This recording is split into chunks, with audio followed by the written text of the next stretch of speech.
ఏమయ్యా ఎంతసేపయ్యా? నేను నీకు ఎప్పుడో చెప్పాను, కానీ నువ్వు ఇంతవరకు చేయలే. రావయ్యా వెంకీ, శుభకార్యానికి పిలిస్తే ఇంత ఆలస్యంగా రావడం ఏంటయ్యా? ఇదిగో చేయాల్సిన పనులు బోల్డ్ ఉన్నాయి. పద పద పద పద పద. అవును వెంకీ, ఆ రాజుతో నిన్ను తీసుకురమంటే నువ్వు అక్కడవే వచ్చావేంటి? రాజేడి బాబు? ఓ అదా, రాజుకేదో అర్జెంట్ పనుందని చూసుకుని వస్తానని చెప్పాడు. అలాగా, పోనీలే. అసలు రావాల్సిందే నువ్వు వచ్చావు, సంతోషం. వీడికి ఏ డౌట్ రాకుండా మేనేజ్ చేయాలి. ఆహా, చూడు వెంకీ, నిన్నిక్కడికి పిలిపించింది ఇగో మా కంపెనీకి జనరల్ మేనేజర్గా కాదు. ఏదో బాధ్యత తెలిసిన వాడివి, అన్ని పనుల్లో కాస్త చేదోడు వాదోడుగా ఉంటావని, నువ్వు మా మనిషివని నిన్ను పిలిచాం. మా మనిషివా? డౌటే లేదు. వీళ్ళేదో నన్ను టార్గెట్ చేసి ఇక్కడికి పిలిపించారు. లోపలికి రావయ్యా. బాబు వెంకీ, నువ్వేంటయ్యా ఇలా వచ్చావు? అదేంటండి, గురువుగారు అడుగుతున్నారు కదా, నన్ను ఎందుకు పిలిపించారో చెప్పండి. ఏం లేదు మావయ్య, ఇంట్లో శుభకార్యానికి ఆప్తులు అయిన వాళ్ళు ఉంటే బాగుంటుందని, ఇగో ఆ పనిలో ఈ పనిలో కాస్త సాయంగా ఉంటారని పిలిపించాను. అది గురువుగారు మ్యాటర్. రే గరుడా, ఇలా రారా.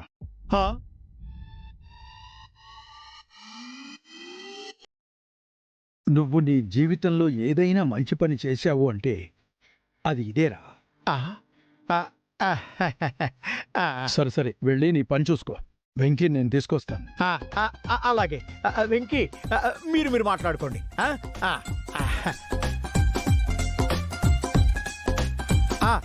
సరే సరే.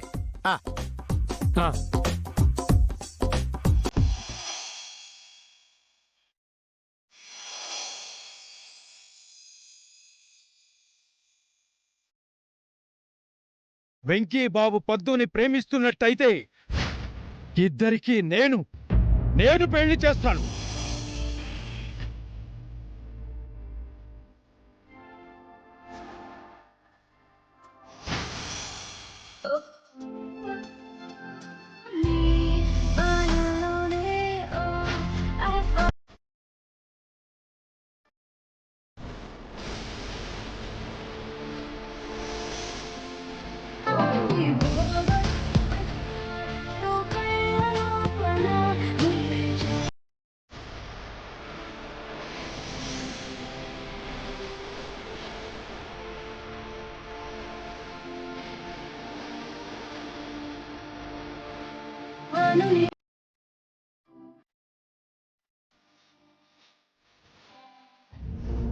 నమస్కారం అండి.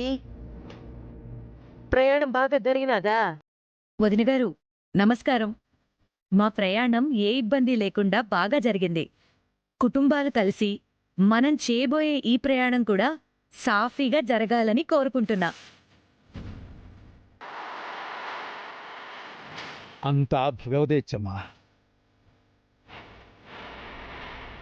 మన ఇరు కుటుంబాలు అన్ని విషయాలు మొహమాట లేకుండా మాట్లాడేసుకుంటే ఇక్కడే సంతోషంగా మీరనుకున్నట్టు ప్రయాణం మొదలు పెట్టచ్చు.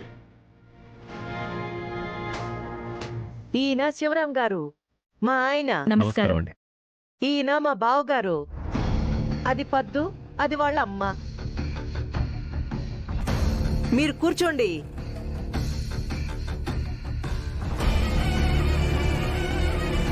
సార్, మీరు పెళ్లి చూపులకు వచ్చి మాస్క్ పెట్టుకున్నారేంటి? Dust allergy, just for safety అండి. ఓ, ఏందబ్బి అట్ట చూస్తా ఉండవు? వచ్చిన వాళ్ళకి పలహారాలు జ్యూసులు ఇవ్వాలని చెప్పాలనా ఏంది? పొయ్యి అవన్నీ సిద్ధం చేసి పంపించు పో.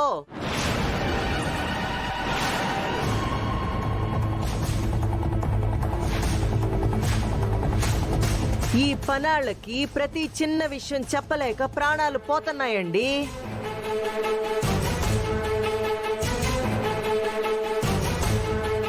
ఎళ్ళబ్బి, వీడి వారకం చూస్తుంటే ఏదో తేడాగా అనిపిస్తోంది. వీడేంటి నన్నంత డీప్గా అబ్జర్వ్ చేస్తున్నాడు? నా మీద ఏమైనా అనుమానం వచ్చిందా ఏంటి? ఈ పనోళ్ళంటేనే అలా ఉంటుందో వదిన గారు. మా ఇంట్లో కూడా ఇదే తలపోటు. ఇంటి నిండా 10 మంది పనోళ్ళుంటారా? అన్ని పనులు చెప్పి చేయించుకోవాలి. అదంతా మరో పెద్ద పని. మావయ్య, అత్తయ్య కూడా వచ్చిన వాళ్ళ హంగు ఆర్భాటం చూసి కనెక్ట్ అయిపోయినట్టుంది. నాకెందుకు ఈ మ్యాచ్ ఫిక్స్ అయిపోతుందేమోనని గుండెల్లో గడగడ మోగుతుంది మావయ్య. ఒరే భద్రం, ఎందుకురా నీకింత ఆత్రం? మీ అత్తయ్య కలివిడిగా మాట్లాడుతున్నంత మాత్రాన సంబంధం కలిసిపోయినట్టు కాదు. కలవాలంటే ముందు బోల్డ్ ప్రాసెస్ ఉంది. ఒరే, ఈలోగా నువ్వు పంచేయి. పిచ్చి వెధవలాగా నా బుర్ర తిండం మానేసి ఆ మ్యాగీని నీ వైపు తిప్పుకోవడానికి ట్రై చేయి. నీ దరిద్రం మూడి ఈ సంబంధం సెట్ అయినా మ్యాగీ నిన్ను కాదని వేరే పెళ్లి చేసుకోకూడదు. అలా లాక్ చేయి. ఓకే మావయ్య, ఇక అదే పనిలో ఉంటాను.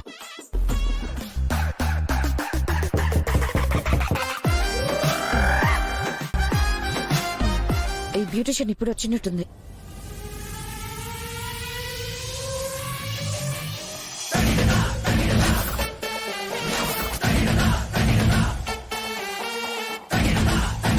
ఏయ్, నువ్వేంటి నా రూమ్ డోర్ కొట్టా? డోర్ ఓపెన్ చేయాలంటే డోర్ కొట్టాలి కదా చకోడి.